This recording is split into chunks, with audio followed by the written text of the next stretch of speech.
everybody. Sophia Parola here with the Garden State Film Festival, and here with me are the amazing creative artists behind the making of the documentary feature, Finding Sandler.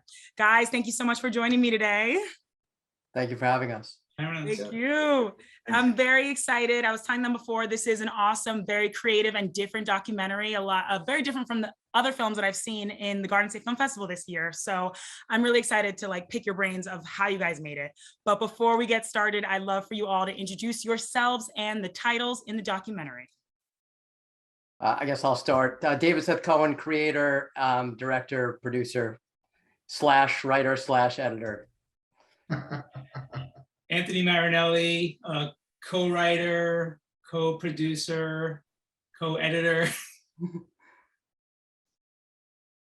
Dan Hagedorn. Sorry, Dan. Same thing. Jack of all trades: camera, lighting, audio, travel agent. Took a lot of things to work on this project, and it was a lot of fun in the making. So I'm glad to be here. I'm Chuck Downs, owner of Shush Puppy Studio. We did the animation for it, and I see some faces that I've only seen in 2D animation before on this call. So nice to see you guys. Let's say Matthew Walters, first and foremost, friend, then some level of co-producing, cameraman, jack of all trades, and emotional and moral support. I'm Daniel Vega, and I'm the music composer for this project. Awesome. Thank you guys so much. Congratulations all around. My first question I want to ask you, Daniel, as the director, writer, I'm guessing this obviously is your story. So I'd love to ask you, we know the inspiration from watching this documentary, but from everybody who's checking in now, who hasn't seen it yet, what was your inspiration for making this documentary? And when did you decide, I'm going to make this and get everybody here together to put it up? Sure. So David, Dan's the other one, but David, so sorry. No, listen. Lots of names. We're D&D. We used to have our own production company. People did this all the time. It really started with passing up this drink with Adam Sandler, and then I had a dream. And when I woke up from the dream, I decided that I wanted to make a movie about this quest to go and try and find Adam and right the wrong. And Dan actually was the brunt of the wake up phone call that I wanted to do this. I called him at 6 a.m. or something, and woke him up.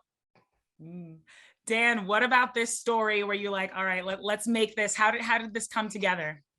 Well, I mean, to understand what it was like to get that phone call is really the heart and soul of who David is. So, Dave has a lot of big ideas, and the fact that he wanted to hunt down Adam Sandler because he had a dream, it definitely was a big shock. And thinking at the time we had a business together and was going to use some of our resources to actually make this happen. In my mind, at first, it would have been no, this is not a good idea. But that's where you don't understand who David is. He really doesn't take no for an answer. And he always means well. If I had the same type of heart to follow through with my dreams the way he does, then I would get where that I don't have that drive. I would never be able to see things through the way he did. So knowing what he was going to do to make this done, to get this project done, there was no way that I could say no. And plus I knew he was going to do a good job doing it. So it was, I thought it was a crazy idea, but it was definitely a yes to get the project started. Wow. So how long did it take you guys? A lot of you in this Zoom room helped produce it. As you said, you wore many hats. How did we get everyone together? How long did it take to first produce this? How long did it take to film? What was this entire film process? Well, I'll jump in for a quick second. So essentially we shot the film over a couple of different years where it was just kind of on and off. And Matt kind of came on board after we did our first round of filming to help with the initial editing. And then after the initial editing, he also helped with shooting. So that was huge. Once we had this film has been in so many different versions from its inception. And I was really never happy with the movie. I didn't like it for a number of years. And the film was kind of shelved for probably about 5 or 6 years. And then I met Anthony Marinelli through a friend that I produced a commercial with. And so Anthony, you could probably take it from here. You know, we met and then you kind of turned this thing around. Yeah, so I was working with the producer that Dave just mentioned, and we were working on something, and he mentioned to me that he knew somebody who was looking for an editor with a director's sensibility to look at this documentary that Dave wasn't happy with and see if we could do something else with it.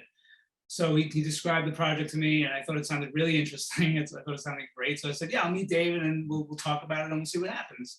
So when I met Dave and he told me about it, I just loved the idea. I thought it was a brilliant idea and I was dying to see it. So I watched the documentary, I grabbed all this footage, started looking at everything.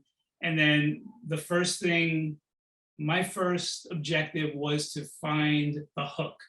Like, what's the story, what's the thread? Because it was there to a fashion, but it didn't have, for me, it didn't have a strong narrative thread. So my first objective was to think about what that could be. And the first thing that struck me was the feeling that everyone has regrets. Everyone has this thing where, God, I wish I'd done something different. What if I'd said that? What if I'd said something differently? I've done something differently. How my life would have been different? How much things could have changed? That became the hook for me. And then creating a narrative through voiceover, through a script that took you on the journey, that helped you along on the journey. And then, then the rest is like Dave's personality. It's like, this is a guy who will not take no for an answer.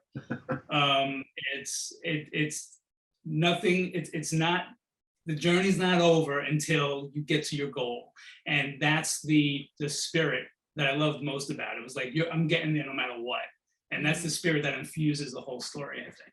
I love that. It absolutely does. I really related to, like, if you could do a do-over. So sorry, David, did you want to add something? Yeah, well, so after Anthony came on board and he put together the first cut of the movie, I had seen a film with my wife now and a couple of their friends. And I noticed that in this film that they did animation to reenact things. And in our film, there was like only limited footage that we could use for reenactments. And that's when I kind of ended up finding Chuck, who came in and then did all the animation. So like, wow, this guy behind you that's all Chuck. And yeah.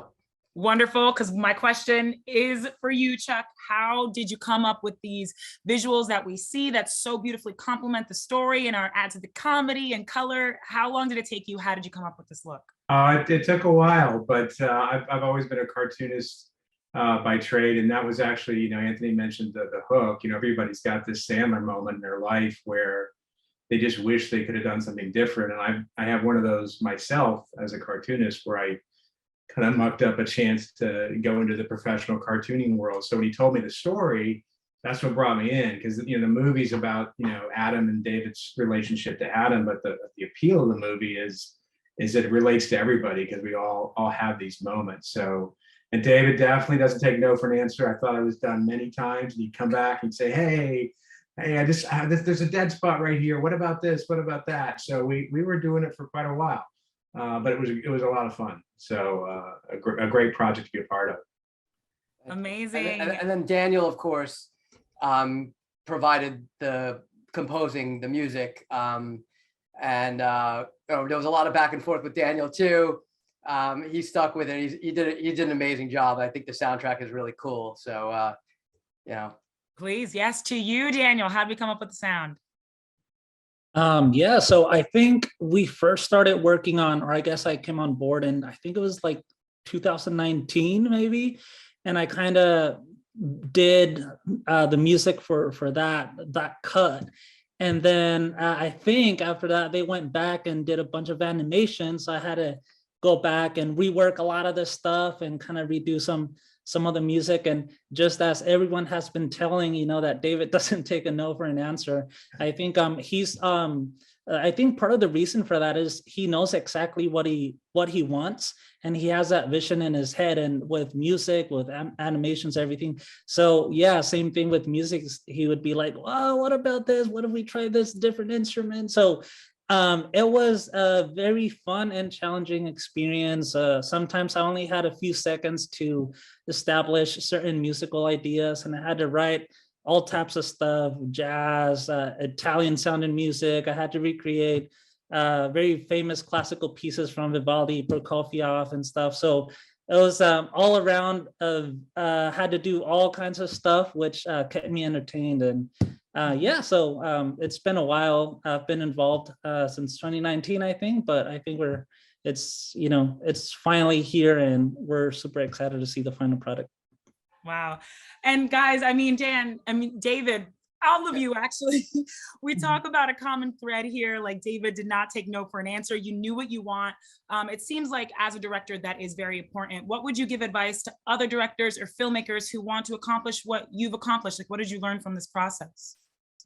Well, I learned to never do a movie on a no budget ever again. You know, the cool thing about all these guys, you know, every one of them helped out just to help out. Like there was no money in it. You know, we made a truly independent film, and that's what you're seeing. And you know, look, I think I'm super happy. You know, my goal in life was always to make a feature film, and this is a feature film. It's not the film I had always envisioned myself doing. You know, it's a documentary as opposed to a narrative, and it wasn't scripted or anything like that. But you know, I'd say if you want to make a movie, go make it. Just do it, because you know you'll learn more from doing it. And I learned a lot of things, and the most important thing I think I learned is about friendship. So all these guys, like, you know, Dan and I have known each other for a real long time now. Matt is a friend of mine since 1998, 95 or so, 94. And he stuck by me throughout the whole process, you know, with support, and all these other guys who I started working out with, but, you know, now they're all friends. You know, I can call them and just say hello and, you know, what's up. And truth is, I hope to work with all these guys on another project where they all get paid, you know.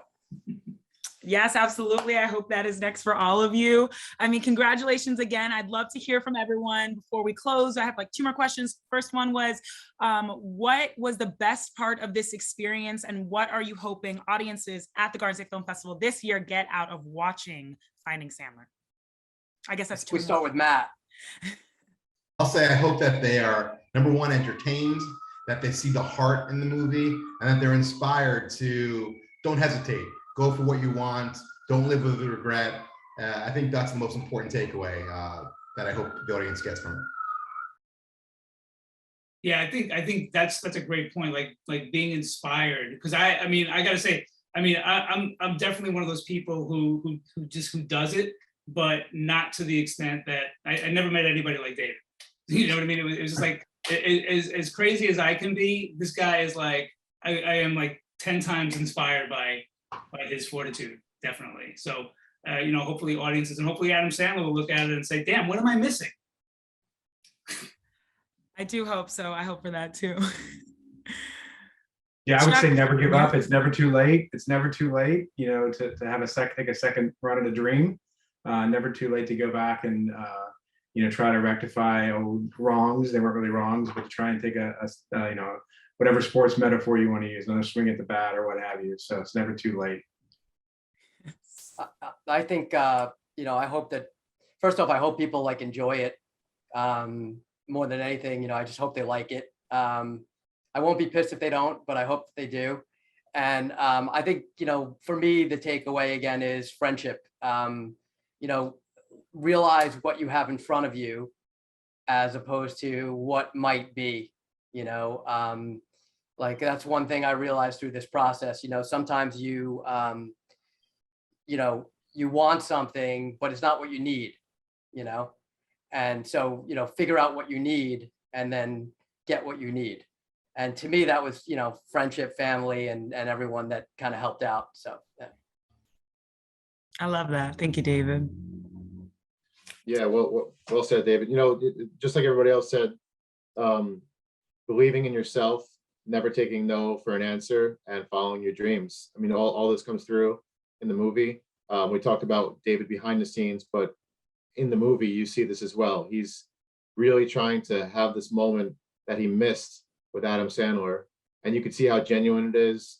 And as we've all said, we've all had these moments in our life that we wish we had a chance to do something. And you see this from start of the movie to the end of the movie, and you're rooting for him all the way. And you know, it's something that I think and everybody can relate to. And you also see the obstacles. None of this was easy, you know, and you see that. You see the ups and downs throughout the journey. A lot of no's. Yes, absolutely. It's very inspiring. Daniel, anything? Dan Vega, right? Yeah. Anything you want to add? What are you hoping audiences get? Yeah, I mean, just going off of what everyone's saying, I think persistence was another big thing. And in the movie, you see a lot of challenges that you know, David goes through without spoiling too much. But you know, he wanted to do things, people tell him no, and he found a way to do them. And I feel like doing this movie was kind of the same. You know, there were some challenges. We're kind of like all over the place. David is in New York, I'm in Arizona. All of it is you know, through Zoom or through phone call. So throughout this whole process, I think persistence has been another big theme from this whole experience. I love that. Well, guys, I mean, quickly, I just want to hear how you guys heard about the Garden State Film Festival. And, you know, if any of you have been here before, how's it feel having Finding Sandler at this year's 20th anniversary? Because it really is a huge year. Well, I think it's really cool, and it's super special to me because of the fact that, you know, first of all, it is the 20th anniversary, so that's a big event for you guys as a festival, and you know, we're super happy to be a part of it. I know we're gonna have like a reasonable sized crowd showing up to see this thing, and I'm just really like curious to see how people react, and just super excited and pumped for the festival. I've only heard good things about it. I love that. Well, I'm really excited for audiences to see this too. Before we sign off and I tell everyone how they can watch Finding Sandler, any other shout outs, quick additions we want to add before I close? Matt, I noticed you're wearing a Finding Sandler t-shirt.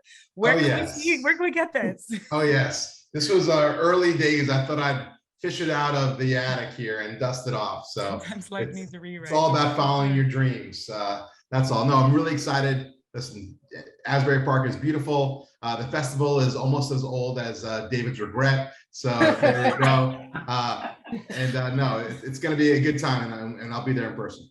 Oh, I love that.